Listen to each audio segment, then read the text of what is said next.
July 20ರಿಂದ ಸಂಸತ್ತಿನ ಮುಂಗಾರು ಅಧಿವೇಶನ ಶುರುವಾಗ್ತಾ ಇದೆ. ತೆರಿಗೆ ಉದ್ಯಮ ಸುಧಾರಣೆ ಸೇರಿ 5 ಹೊಸ ಮಸೂದೆ ಮಂಡನೆಗೆ ಸಜ್ಜಾಗ್ತಿದೆ ಸದನ.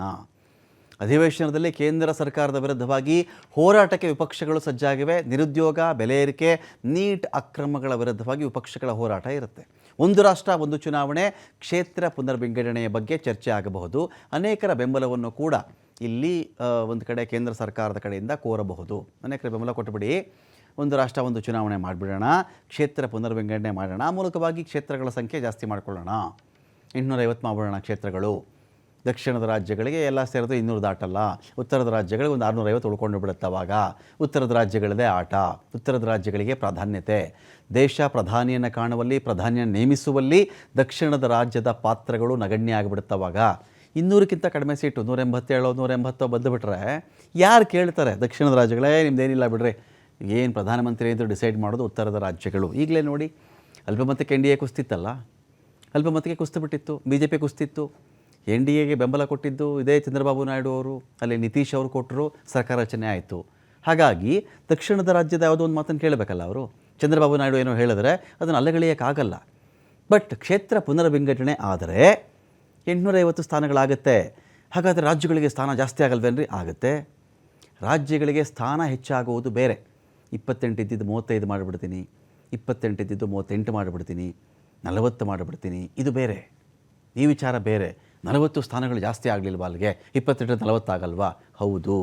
ಆದರೆ ಪ್ರಾಧಾನ್ಯತೆಯ ಶೇಕಡಾವಾರು ಪರ್ಸೆಂಟೇಜ್ ಚೆಕ್ ಮಾಡ್ಕೊಂಬಿಟ್ಟಾಗ ದಕ್ಷಿಣದ ರಾಜ್ಯಗಳು 46 48% ಇವತ್ತು ಇದೆಯಲ್ಲ, ಈ 48% ಅಂದರೆ ಅದಕ್ಕೆ ಅವುಗಳಿಗೆ ವ್ಯಾಲ್ಯೂ ಇರೋದಲ್ಲಿ ಹತ್ತಿರ ಅರ್ಧಕ್ಕರ್ಧ ವ್ಯಾಲ್ಯೂ ಇವತ್ತು ಇದೆಯಲ್ಲ, ಆ ಒಂದು ವ್ಯಾಲ್ಯೂ ಹಾಗೆ ಜನ್ರೇಟ್ ಆಗಿದೆ ಅಲ್ಲಿ. ನಾಳೆ ದಿನ ಏನಾಗುತ್ತೆ, ಈ ಇರೋ 544 ನೀವು ತೊಗೊಂಡು ಹೋಗಿ 850 ಮಾಡಿಬಿಟ್ರೆ ಎಲ್ಲ ದಕ್ಷಿಣದ ರಾಜ್ಯಗಳ MP ಸ್ಥಾನಗಳು ಸೇರಿಸ್ಕೊಂಡ್ರೂ ಕೂಡ 180 185 ದಾಟಲ್ಲ. ಇನ್ನು 650 ಅಷ್ಟು ಉಳ್ಕೊಂಬಿಡುತ್ತಲ್ಲ ಅವ್ರಿಗೆ. ಅಷ್ಟು ಉಳ್ಕೊಂಡಾಗ ದಕ್ಷಿಣದ ರಾಜ್ಯಗಳ ಮಾತೇ ಕೇಳಲ್ಲ. ಸಂಖ್ಯೆಗಳು ಹೆಚ್ಚಾಗಿದೆ. ಯಾವುದು ಇಲ್ಲಿ 28 ನಾನು ಅಷ್ಟು ಮಾಡ್ತೀನಿ, ಇನ್ನೆಲ್ಲ 35 ಇದೆ, ಅದನ್ನು 40 ಮಾಡಿಬಿಡ್ತೀನಿ, 50 ಮಾಡ್ತೀನಿ, ಓಕೆ. ಎಲ್ಲ ಸೇರಿದ್ರು ನಮಗೆ 200 ದಾಟದೇ ಇದ್ದರೆ ಅರ್ಧಕ್ಕೆ ಹತ್ತತ್ತಾದರೂ ಇರಬೇಕು. 850ರಲ್ಲಿ ಅರ್ಧಕ್ಕೆ ಹತ್ತತ್ತಾರು ಇರಬೇಕು, ಅಥವಾ ಅರ್ಧವನ್ನು ದಾಟಿ ಆದರೂ ದಾಟಬೇಕು. ಅದು ದಾಟದೇ ಇದ್ದಾಗ ನಿಮ್ಮ ಮಾತನ್ನು ಯಾರೂ ಕೇಳಲ್ಲ ಅಂತ ಈ ಭಯದಲ್ಲಿ ದಕ್ಷಿಣದ ರಾಜ್ಯಗಳಿದೆ. 5 ಹೊಸ ಮಸೂದೆಗಳು ಯಾವುದು? ಆದಾಯ ತೆರಿಗೆ ತಿದ್ದುಪಡಿ ಮಸೂದೆ.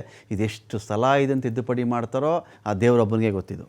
ಆದಾಯ ತೆರಿಗೆ ಹಳೆ ಪ್ಯಾಟ್ರನ್ನು, ಆದಾಯ ತೆರಿಗೆ ಹೊಸ ಪ್ಯಾಟ್ರನ್ನು, ಈ ಥರ ಬೇಡಿ, ಆ ಥರ ಮಾಡಿ, ಇದು ಹೊಸದ್ರಲ್ಲಿ ನಮಗೇನೋ ಉಳಿಸ್ತಾ ಇದ್ದೀವಿ, ನಿಮಗೆ ಹಳೇದ್ರಲ್ಲಿ ನಿಮಗೆ ಲಾಸ್ ಆಗ್ತಾಯಿತ್ತು, ಇದರಲ್ಲಿ ಬಹಳ ಉಳಿತಾ ಇದೆ, ಇದು ಸ್ಲ್ಯಾಬ್ ಜಾಸ್ತಿ ಮಾಡಿದ್ದೀವಿ, ಇದೊಂದು ಕಥೆ. ಇದು ಸೂಕ್ಷ್ಮ, ಸಣ್ಣ ಮತ್ತು ಮಧ್ಯಮ ಉದ್ಯಮಗಳ ಅಭಿವೃದ್ಧಿ ತಿದ್ದುಪಡಿ. ಈಗ ತುಂಬ ಅಭಿವೃದ್ಧಿ ಆಗಿಬಿಟ್ಟಿದೆ ಅಂತ ತಿದ್ದುಪಡಿ ಮಾಡ್ತಾ ಇದ್ದಾರಾ? ಅಭಿವೃದ್ಧಿನೇ ಆಗಿಲ್ಲ ಅಂದರೆ 12 ವರ್ಷಗಳಿಂದ ಅವ್ರು ಏನು ಮಾಡ್ತಾಯಿದ್ರು? ಇದು ತಿದ್ದುಪಡಿ ಮಸೂದೆ 2026. ಸುಪ್ರೀಂ ಕೋರ್ಟ್ ನ್ಯಾಯಾಧೀಶರ ಸಂಖ್ಯೆ ತಿದ್ದುಪಡಿ ಮಸೂದೆ 2026. ಆ ಸಂಖ್ಯೆ ಜಾಸ್ತಿ ಆಗಬೇಕು. ಇದು ಬೇಕಿರ್ತಕ್ಕಂಥ ಮಸೂದೆ. ಕಾರಣ ದೇಶದಲ್ಲಿರ್ತಕ್ಕಂಥ ಪ್ರಕರಣಗಳು ಅವು ಇತ್ಯರ್ಥವಾಗ್ತಿರ್ತಕ್ಕಂಥ ರೀತಿ, ಎಷ್ಟು ಜನಸಂಖ್ಯೆಗೆ ಒಬ್ಬರು ನ್ಯಾಯಾಧೀಶರು ನಮ್ಮಲ್ಲಿದ್ದಾರೆ ಅಂತ ಬಂದಾಗ ಬೇರೆ ದೇಶಗಳಿಗೆ ಹೋಲಿಸಿಕೊಂಡರೆ ನ್ಯಾಯಮೂರ್ತಿಗಳ ಸಂಖ್ಯೆ ಅಜಗಜಾಂತರ ವ್ಯತ್ಯಾಸ ಇದೆ. ಇಮ್ಮಿಡಿಯೇಟಾಗಿ ರೆಕ್ರೂಟ್ ಆಗಬೇಕು.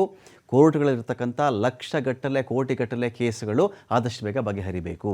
ಜನನ ಮತ್ತು ಮರಣಗಳ ನೋಂದಣಿ ತಿದ್ದುಪಡಿ ಮಸೂದೆ 2026. ಇದರಲ್ಲಿ ಏನಾಗುತ್ತೆ ಗೊತ್ತಿಲ್ಲ.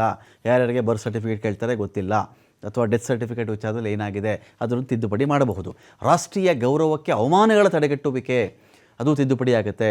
ರಾಷ್ಟ್ರದ ಗೌರವಕ್ಕೆ ಯಾರೆಲ್ಲ ಅವಮಾನ ಮಾಡ್ತಾರೋ ಅದನ್ನು ತಡಿತೀವಿ ಅಂಥೇಳಿ ಅದನ್ನು ಶಿಕ್ಷಾರ್ಹ ಅಪರಾಧ ಅಂತ ಕನ್ಸಿಡರ್ ಮಾಡಬಹುದು. ಇದರಲ್ಲಿ ಏನೇನು ಸೇರಿಸ್ತಾರೆ? ಭಾಳ ಇಂಪಾರ್ಟೆಂಟ್ ಇದು. ರಾಷ್ಟ್ರೀಯ ಗೌರವಕ್ಕೆ ಅವಮಾನ ಆಯಿತು, ಅದನ್ನು ತಡೆಗಟ್ಟುವಿಕೆ, ಅದರಲ್ಲಿ ತಿದ್ದುಪಡಿ ಅಮೆಂಡ್ಮೆಂಟ್ ಬಿಲ್ 2026 ಅಂತ ಬಂದಾಗ ರಾಷ್ಟ್ರೀಯ ಗೌರವಕ್ಕೆ ಯಾವುದನ್ನು ಅವಮಾನ ಅಂತ ಅವ್ರು ಕನ್ಸಿಡರ್ ಮಾಡ್ತಾರೆ. ಆಗ ಈಗ ನಮ್ಮಲ್ಲೂ ಈ ಥರ ದ್ವೇಷ ಭಾಷಣ ವಿರೋಧಿ ಮಸೂದೆ ಅಂತ ರಾಜ್ಯದಲ್ಲಿ ಮಾಡೋಕ್ಕೆ ಹೋದಾಗ ಎಲ್ಲ ಅಂದುಬಿಟ್ರು, ಅದೆಲ್ಲ ಬೇಕಾಗಿಲ್ಲ, ಅವಶ್ಯಕತೆ ಇಲ್ಲ ಅಂಥೇಳಿ. ಅದೇ ರೀತಿಯಲ್ಲಿ ವಿರೋಧಿಗಳನ್ನು ಹಣಿಯುವುದಕ್ಕೆ ಕೆಲವು ಶಬ್ದಗಳು, ಕೆಲವು ಮಾತು, ಕೆಲವು ವಾಕ್ಯ ಇವೆಲ್ಲವೂ ರಾಷ್ಟ್ರ ಗೌರವಕ್ಕೆ ಅಪಮಾನ ಅಂತ ಕನ್ಸಿಡರ್ ಮಾಡಿಬಿಡ್ತಾರಾ? ಅಥವಾ ಬೇರೆ ರೀತಿಯಲ್ಲಿ ಇರುತ್ತಾ?